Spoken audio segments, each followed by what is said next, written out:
Welcome to the Ernie Chambers Show.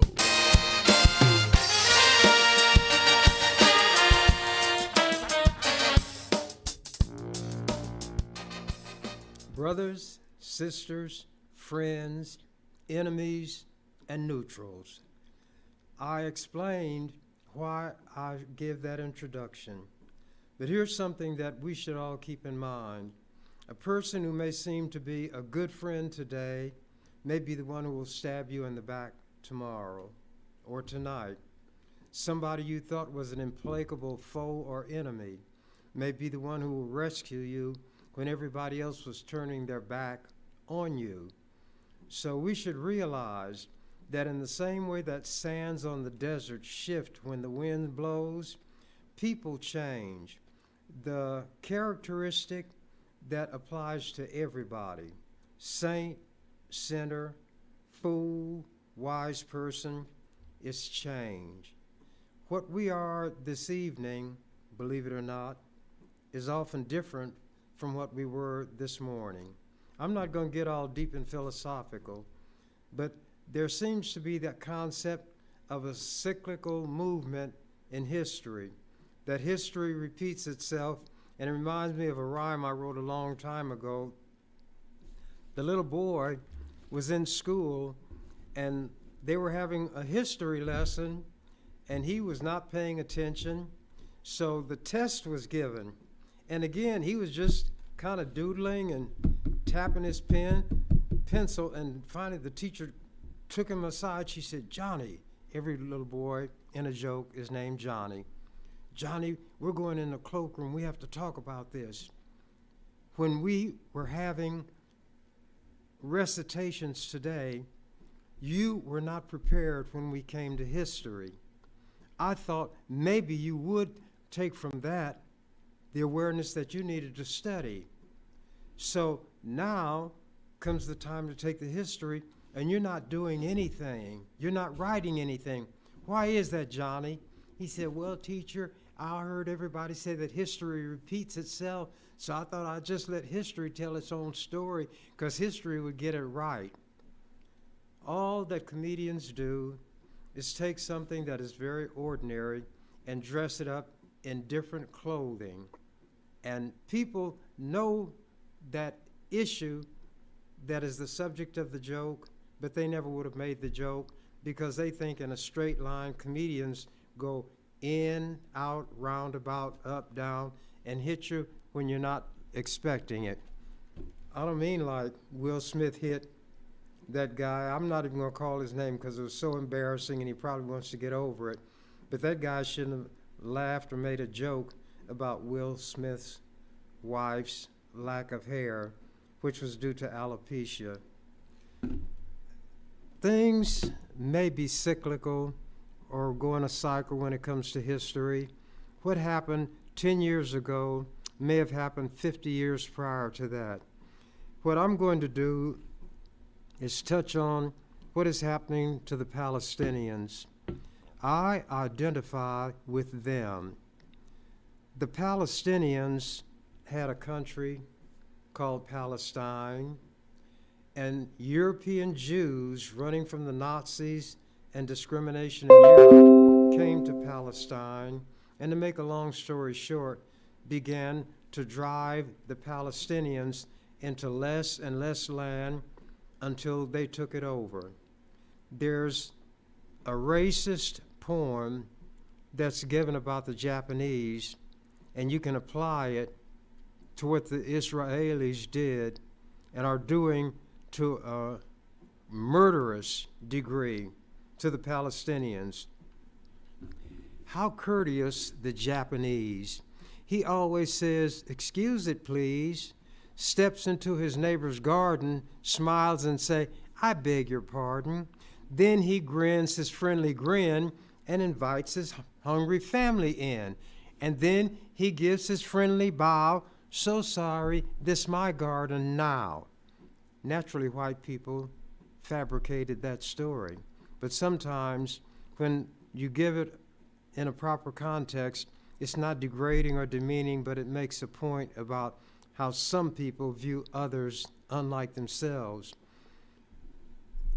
European Jews faced horrific circumstances during the Nazi regime. They were gassed, subjected to experimentation, burned, their bodies, and sometimes people were yet alive. They were made to kneel beside trenches, which turned out to be mass graves. Rather than learn from that and understand what it means to be oppressed, they flocked to Palestine. Didn't realize they were in somebody else's home, somebody who didn't stand at the border with machine guns saying, step across that line and you're dead meat. And now they are doing the Palestinians worse in some respects than the Nazis did the Jews. As I go through this, I want something to be kept in mind.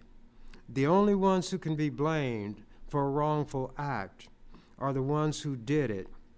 The worst thing in the world is to take the conduct of people who are a member of a group and judge the entire group by that small sampling that you have. I hate what the Jews are doing to Palestinians who are the ones doing it.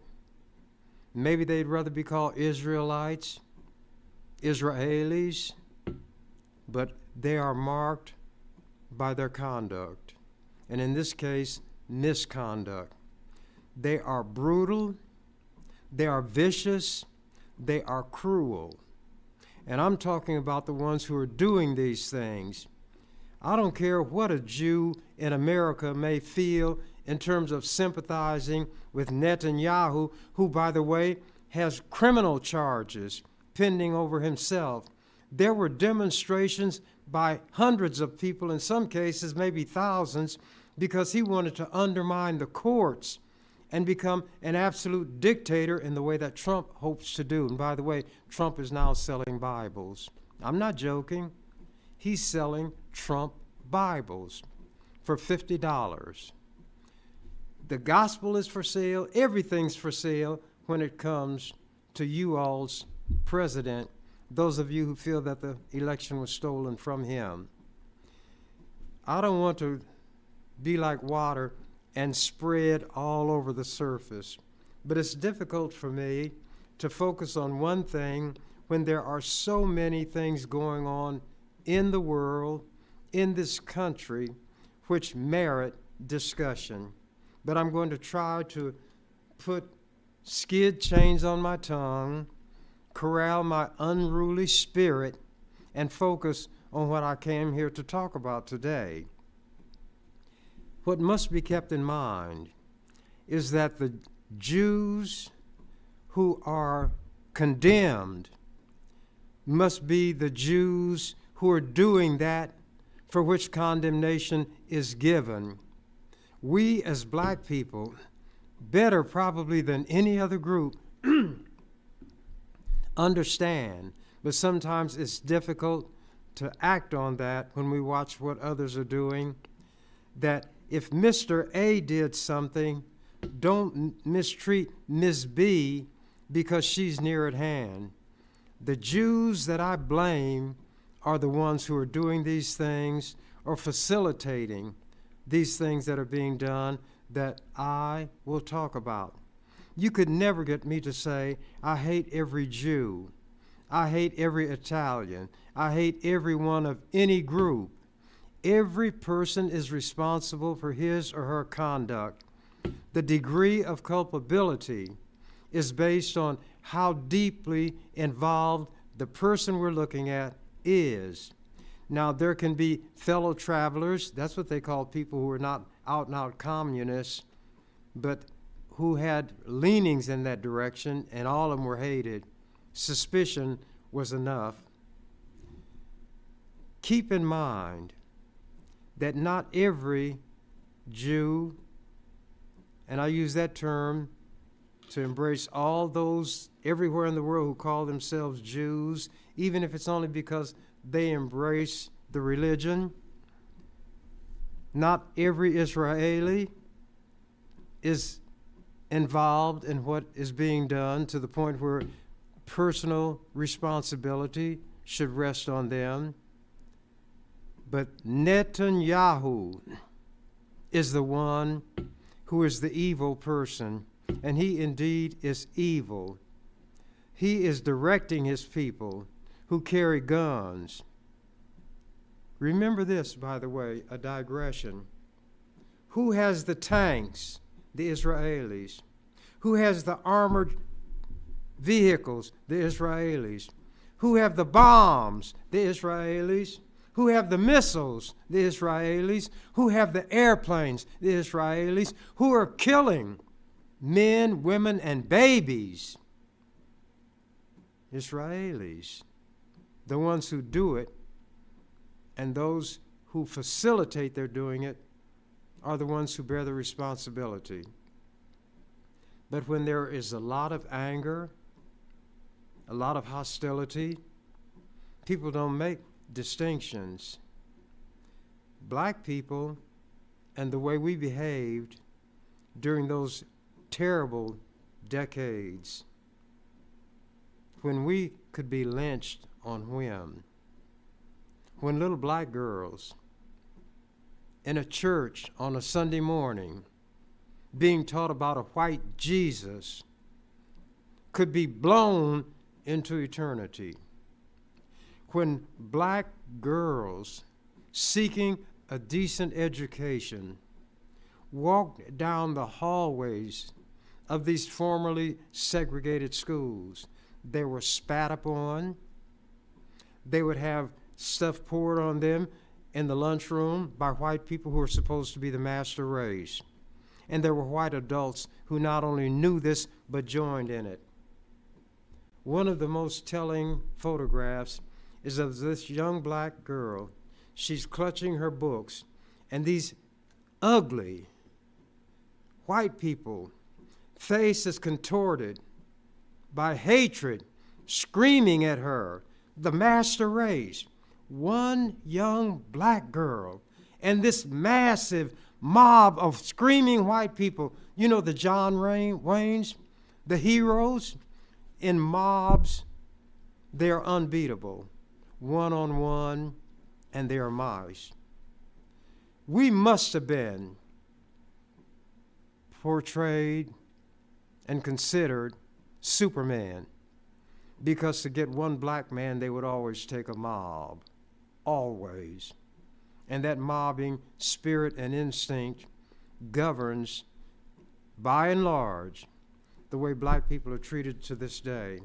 If you stay in your place, you're all right. But let me get to what I'm going to talk about.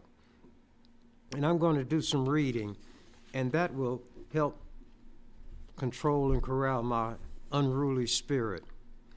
These items that I'm reading from are from years and years ago, but they could be considered out of today's newspaper. This is the most recent one, and it's from July of 2020, 4 years roughly ago, in the World Herald. Israel must end its abusive policies and agree to justice for Palestinians.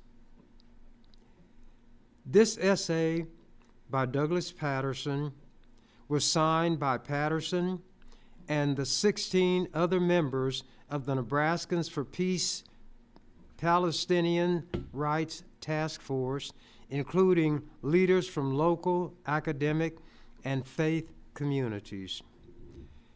Israel's, quote, annexation of more Palestinian land is a crime, but it is in fact a continuation of Israel's crimes colonizing and terrorizing virtually all of Palestine since 1948, when the Jews influxed from Europe and took over. Excuse me.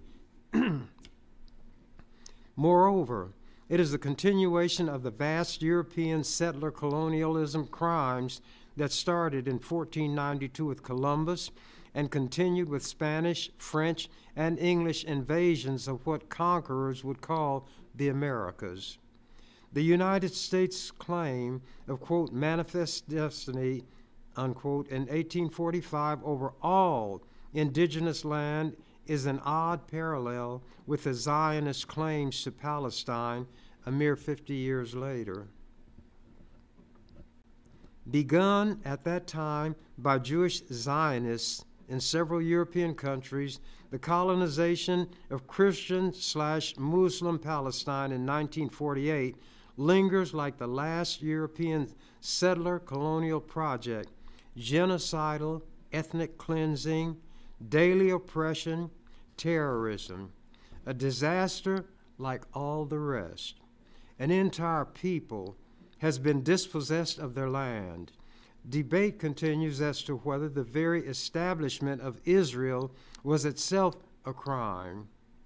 Its 20th and 21st century apartheid policies sustain that debate.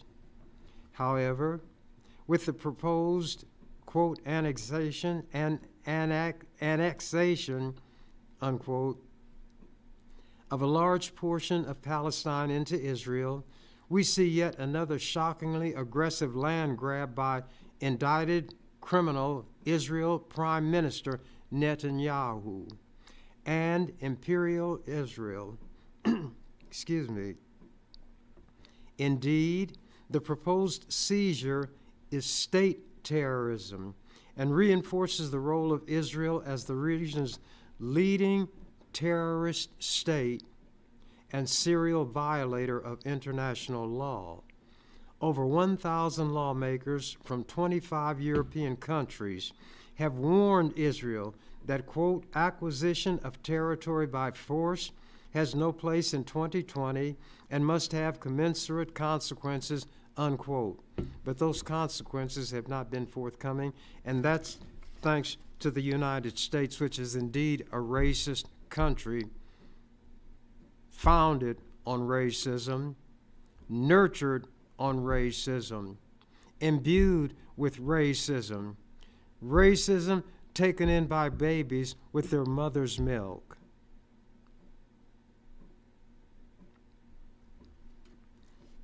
Going back, continuing. Reliable support from U.S. administrations over the years make us all responsible for this immoral Zionist settler apartheid project. See July 5th World Herald article on anti-apartheid activist Benjamin Pogrund. But Donald Trump's approval is the only approval Israel cares about. Given the tens of billions of dollars Israel and its massive military have received from the U.S. over 70 years, fiscal 2019, they got $3.8 billion or $10.4 million per day. Israel has become a virtual 51st U.S. state, whether voters wanted it or not.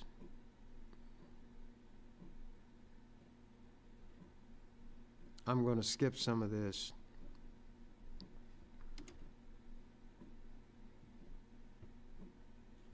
Thus the need for the nod for annexation from D.C.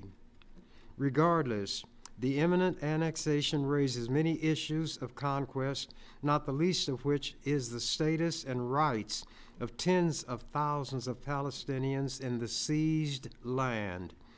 The action is so ham-handed and hurried that a human catastrophe ever sought by Israel is possible. We members of Nebraskans for Peace Palestinian Rights Task Force urge all U.S. citizens to contact their representatives and raise your voice and try to get them to do the right thing. What I'm going to do is read from some items that I wrote over 20 years ago. This one in 2002. They appeared in Omaha Star. Nazi Israel, Palestinian Holocaust. Keep in mind as I read this, 20 years ago I wrote it. Anger, rage, fury, seething Palestinian anger combusts into flaming rage which settles into a cold, determined fury that will be satisfied by nothing less than bringing to Israelis what they have wreaked upon the Palestinians. Hear ye, all who hate President Yasser Arafat and the Palestinians and believe Israel can do no wrong should jump off the train right here. Those who forge ahead will find much they agree with, but are afraid to say or even think. My suggestion, around midnight, take a flashlight or candle to the attic, basement, or into a closet, shut the door, and read this column, then deny having seen it if anyone asks you. Quote, water can't quench the fire of love, unquote, and Israeli artillery, warplanes, tanks, bombs, and rockets cannot extinguish the soul-deep dedication that inspires young Palestinians to become human bombs, self-detonated in the midst of the enemy, slaughtering Palestinian civilians by the hundreds, as in the refugee camp of Jenin, destroying homes, schools, hospitals, water, and power lines, only deepens the fury, intensifies the dedication, fans hatred, and multiplies the number of lethal enemies of all things Israeli. The real axis of evil is America, Britain, and Israel. I say it again. The real axis of evil, that was a George Bush statement, talking about others, is America, Britain, and Israel. The question is, how long is the world prepared to continue tolerating the existence of the world destabilizing state of Israel, which was created and can only be maintained by American and British kill power and perpetual Israeli sponsored chaos in the Middle East? A decade from now, Israel may be no more. Obviously, that didn't occur. Palestinian demands are uncomplicated and eminently reasonable. The end of Israeli occupation/oppression and creation of an independent Palestinian state with freedom and security.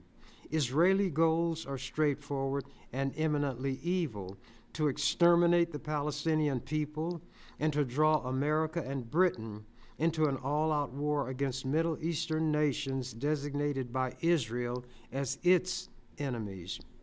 Brothers and sisters, what the Israelis are perpetrating against the Palestinians plunges the mind into turmoil as turbulent thoughts tumble against and clash violently with one another. They are troubling, mixed thoughts that mess with the mind. Some careen and dart like swallows.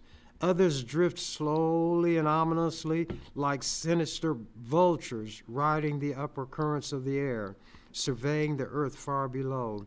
Still others are marked by the majestic soaring of the evil and the purposeful swoop of the falcon. How to write this column? There's so much I want to say, goes the song, but the right words won't come my way.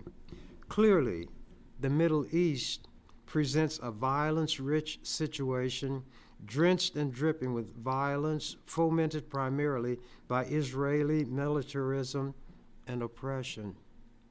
Can a reasonable person separate innocent individual Israelis from the collective Israeli occupier/oppressor who behaves toward the Palestinian people like a butcher dismembering the carcass of a slaughtered lamb?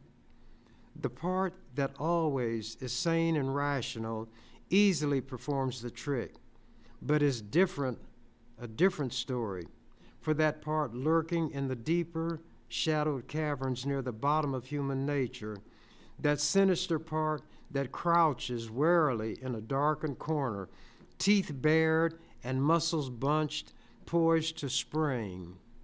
Keeping this beast in check, for it cannot be tamed, is a stern challenge.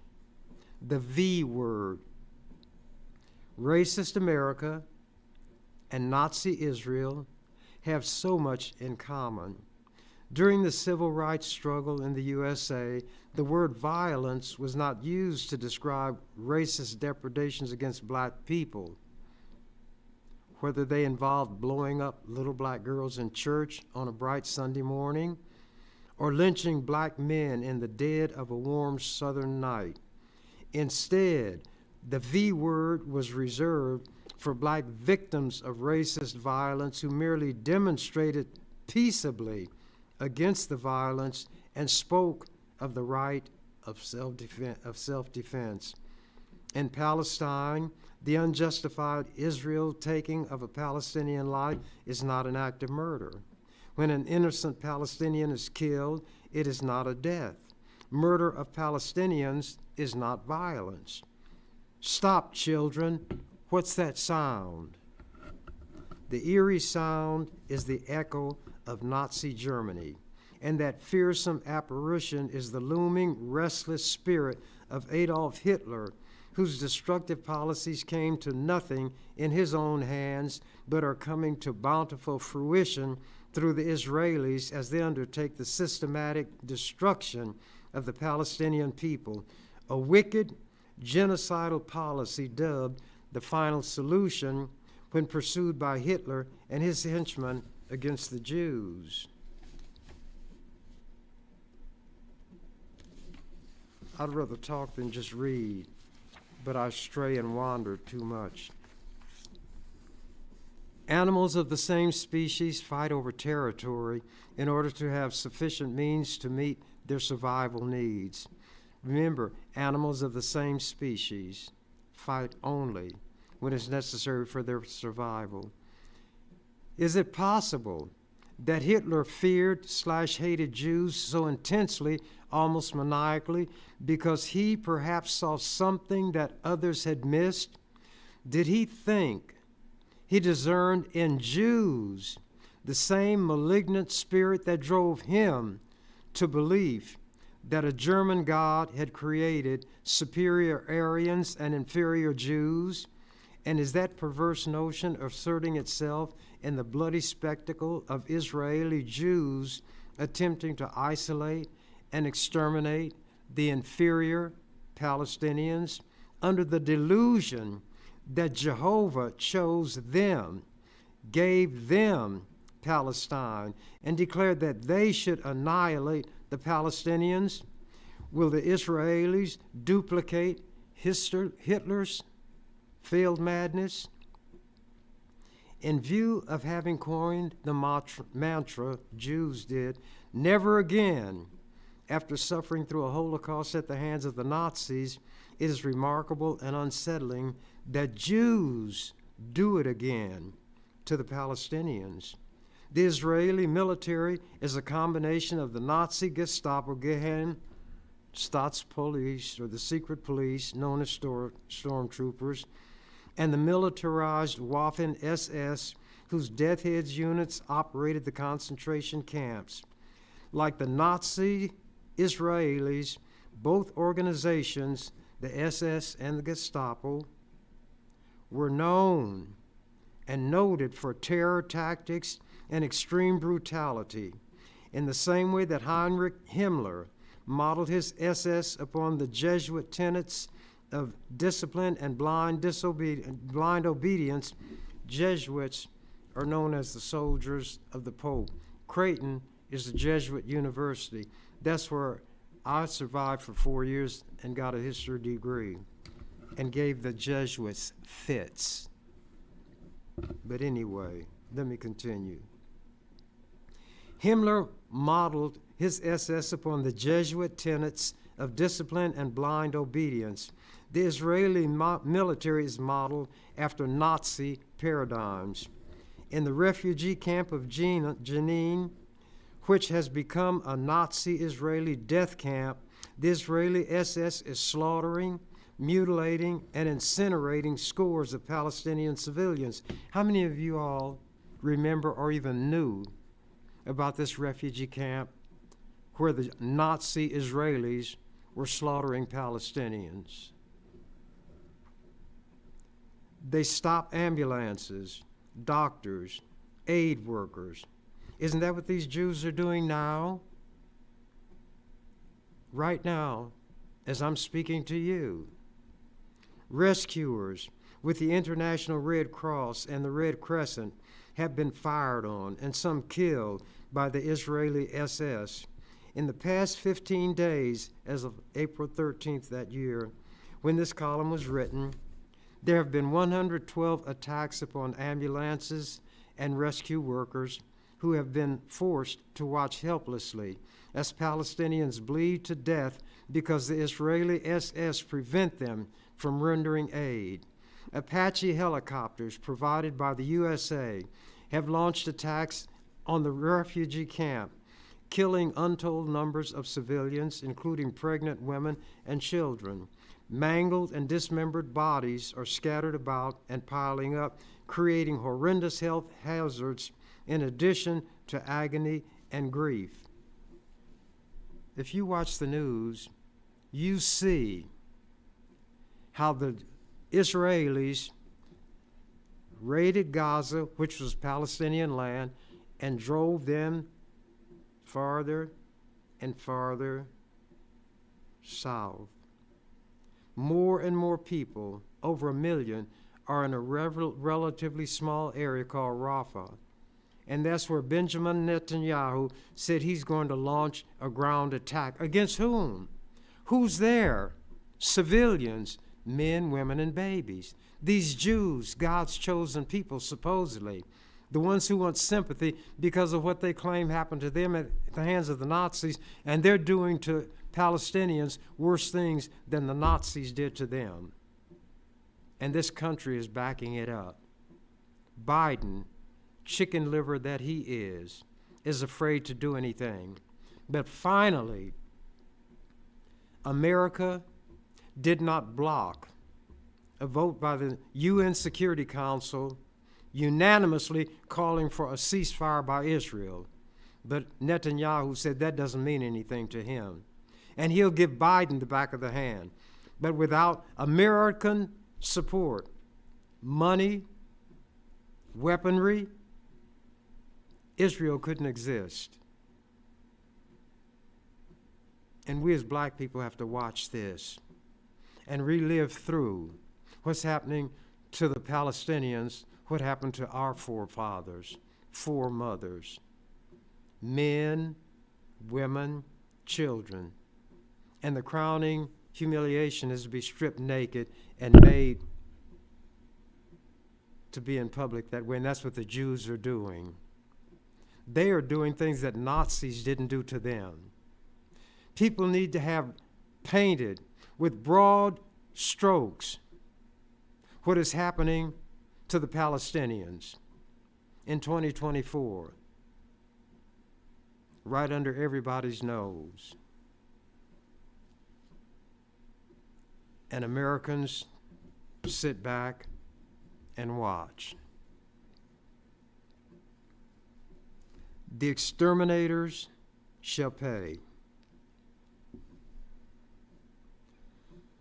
Remember, I wrote this 22 years ago.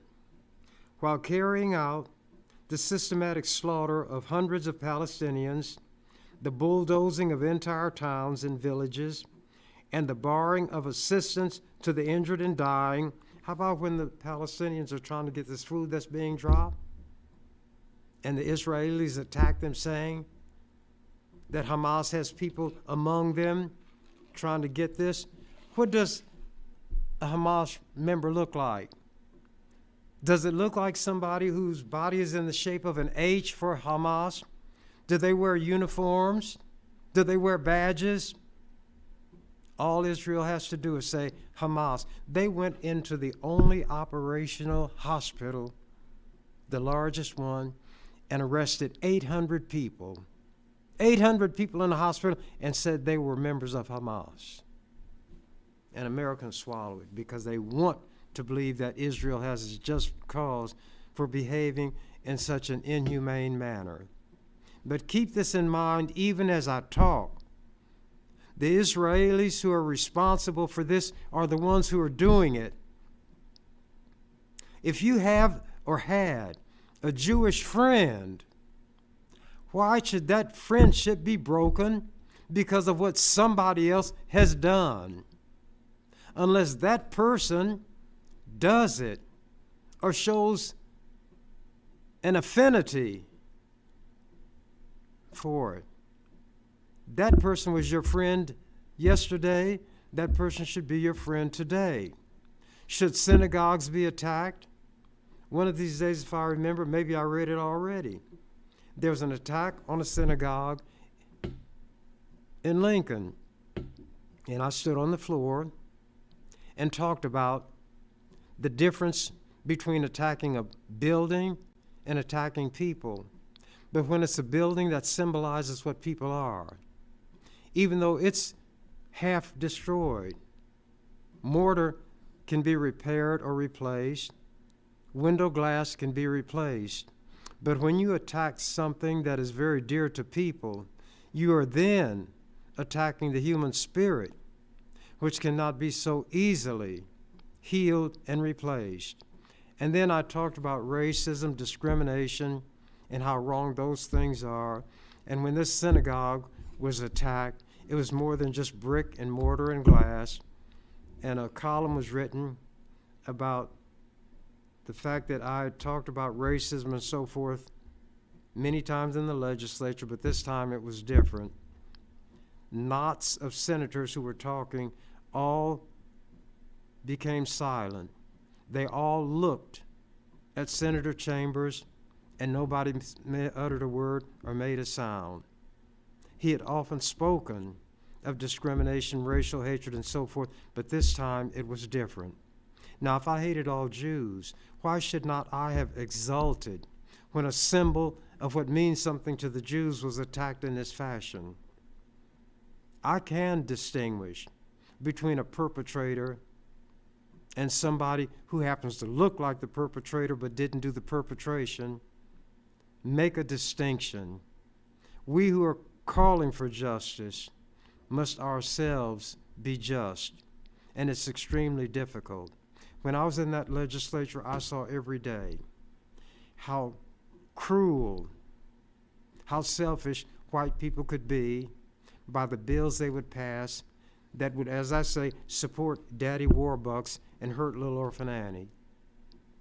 So I had to try to stand between them and little Orphan Annie and draw a line and say, this far shall you come, but no farther.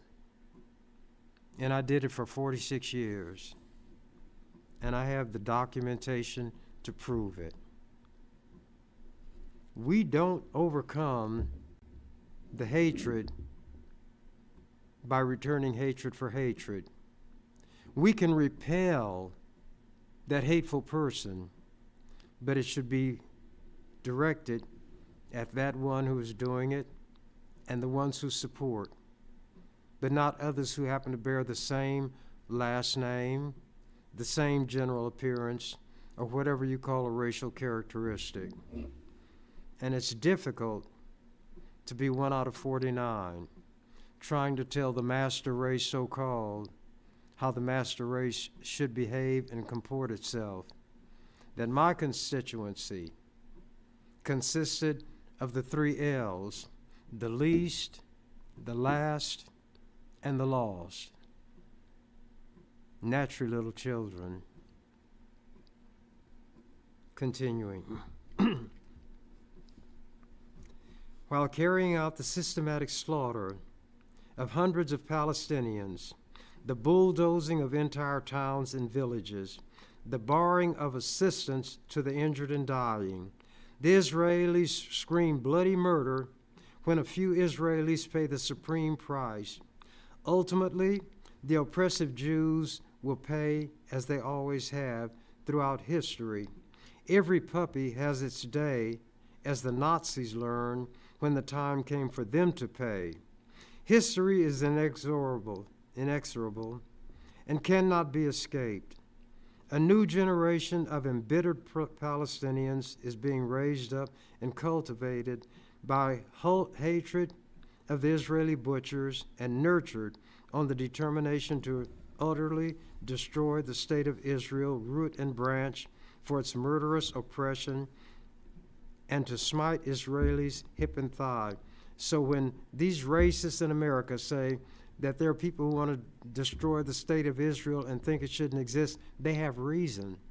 How many of you all condemn people who wanted to destroy the Nazi regime and the Nazis with it? But the Palestinians, who had people come into their land, take it, brutalize, literally murder them, their women and their children. Why should they want those murderers to have what would be called a state? They could not feel safe until root and branch of that thing no longer exist. You understand it when it's on your front porch. But when you look across the street and see it on your neighbor's porch, you say he or she must have done something or it wouldn't happen. But then when it comes to your porch, you dial 911 and want somebody to be there instantaneously. Continuing.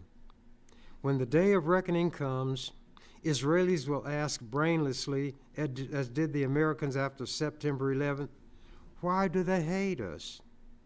Before the current Israeli military onslaught, more than 1,600 Palestinians had been slain, providing more than 1,600 reasons why Israel is hated. Jenin was a refugee camp where the people in that camp were slaughtered. They were not an army. They were not uprising. They couldn't, because they were restricted to this area and confined, and it was described as a refugee camp. Having attempted to execute the Nazi scheme of reducing Palestinians to subhuman status, Untermenschen, as the Nazis labeled Jews, Israelis would do well to recall that the mighty Nazis in the end saw their 1,000-year Reich reduced to rubble and their leaders dancing with nimble feet up on the air at the end of the hangman's hideous rope. Suicide bombers. Do you recall the American suicide bombers who on September, and not that they were Americans, but it happened in America, who on September 11th crashed Flight 93 in Pennsylvania, because that plane was going to, maybe they were headed for the Pentagon or somewhere, but some passengers took it over and crashed it anyway. Do you recall the American suicide bombers who on September 11th crashed Flight 93 in Pennsylvania and by so doing took upon themselves the right to snuff out the lives of dozens of innocent passengers? Weren't they lionized as heroes because they committed suicide and killed other innocent people for a greater good? Israel perpetrated the current carnage in Palestine by unleashing horrendous kill power against civilians, but the tactic has not worked. The Palestinian spirit is not crushed. Israel has baited, provoked, and murdered, then expects Palestinians not to respond to the provocation. Predictably, Israeli provocations have spawned countermeasures, exemplifying the principle that every action produces an opposite and equal reaction. The Israeli invader/occupier is like a criminal who breaks into a Palestinian home, puts a gun to the Palestinian's head, and insists that the Palestinian has no right to order the criminal to leave or to try to expel him. Moreover, Palestinians are put in the position of the black man in the grim joke, who is buried up to his neck in sand by a racist mob, who then released an enraged pit bull on him. The only thing sticking up is his head. When the black man swiveled his head and managed to elude the lunging animal and fasten his teeth on its throat, the mob began beating the man about the head with clubs, screaming, "Turn the dog loose and fight fair." In other words, let the dog chew you up. Ariel Sharon's miscalculation. Prime Minister Ariel Sharon is a Zionist who cleaves to the notion that Israelis have a Jehovah-given right to slaughter Palestinians and steal their land, while Palestinians have a corresponding obligation to go along with the program and docilely allow themselves to be slaughtered without fighting back, as most Jews did during the Holocaust. So Sharon, the butcher of Israel, blusters and brags. This is why I hate to read.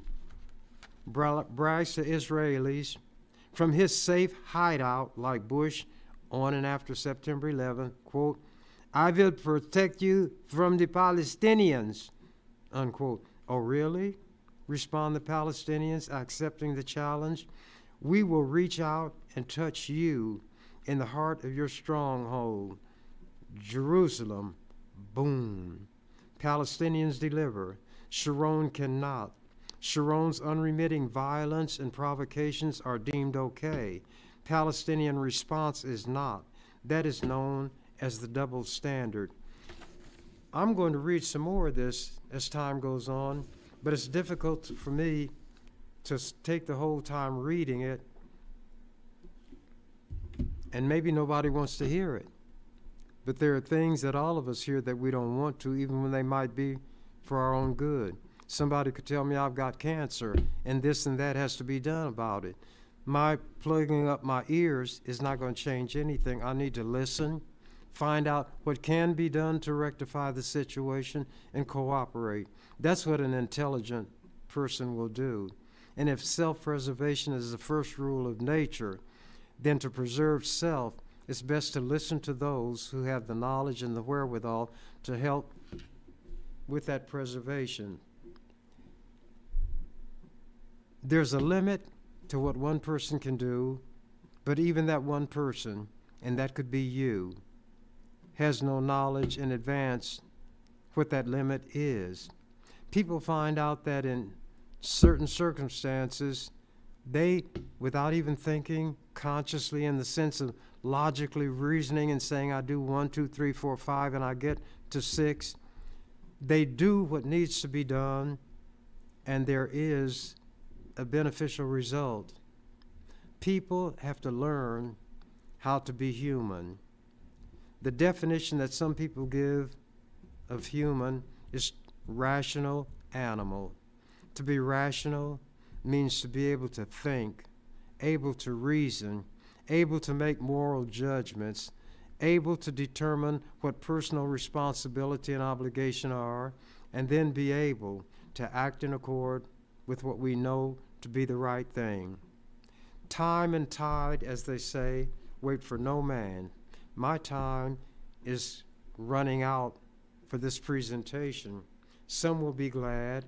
Others have tuned out a long time ago. But what others do is not what determines what I do. That one that I always speak of, who's deep down inside of me, dictates what it is I'm going to do in disregard for and of whatever anybody else may say or do. And with that, I'm out of here. You've been watching The Ernie Chambers Show. If you'd like to leave suggestions, email us at ewcfacts@gmail.com. That's ewcfacts@gmail.com. This is an EWC Communications production.